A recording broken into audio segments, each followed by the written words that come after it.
Today, we have the Mossberg Maverick 88, chambered in 12 gauge. Let's review it. As always, let's start with some history. Now to start, we all know the company Mossberg. It's been around for quite some time. Pretty reliable company. I personally have no complaints whatsoever with their shotguns in the past, and honestly with this one, that holds pretty true. This shotgun was actually introduced by Mossberg as a more affordable version of their standard Mossberg 500, as we all know and love. And since we have a version of a more budget-friendly Mossberg 500 here, you would think maybe some quality is sacrificed? No, not the case at all. Mossberg began manufacturing of these shotguns during the late 80s and throughout to today. We would have your normal uses throughout history with this thing. Police squads, SWAT team, stuff like that. Nothing too military application, I believe, but it's mostly reserved for the 500 or 590 in that case. But that's enough about history. Let's segue into the shotgun's overall design. All right, now that we're zoomed in a bit, let's get a closer inspection here. Of course, on first glance, we have a glaring resemblance to the Mossberg family of shotguns, 500, 590, and then so on. Normal factory setups would have your hunting stock installed and just a standard 4-end pump.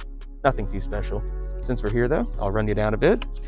Got a flashlight installed, tri-rail, Magpul 4-end, ATI pistol grip and stock shell holder, along with ATI heat shield and ghost sight.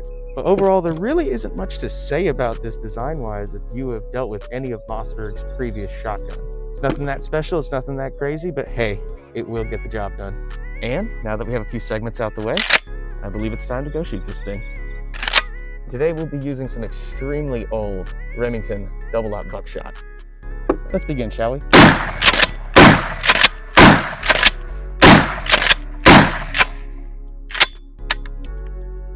Yep. All right, let's try 3. All right, now that we're back, what are the final thoughts?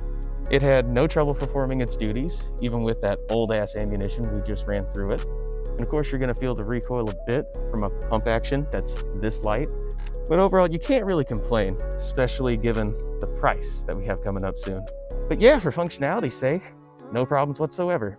And as for aim goes, well, it's a shotgun, approximate aiming, do your thing. I suppose we talk about the price of this before we jump into the main question. Overall prices of these, standard of course, base, not modified, typically go for about $150 to $250, depending on where you can pick them up, of course. But yes, overall, I agree with the price of these things. Seems about right for what you're getting. A more affordable version, maybe slightly trimmed down version of a Mossberg 500. Which, of course, leads into the question, who is this shotgun for? And I would say this would be for pretty much anyone, given home defense, self-defense, sport shooting, hunting, whatever it may be. It depends on the application that it finds for you. Which honestly leads to me liking this shotgun even more. The utilitarianism of this thing is just crazy and off the charts, especially for the price that you pay up front for it. But yeah, pretty much no cons whatsoever I could see to almost any gun owner in any case to have one of these.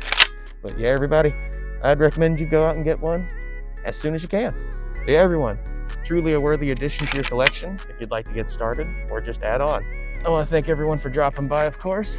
As always, sub, like, or just watch. And I have gaming videos and short content as well. Peace, y'all. Bye.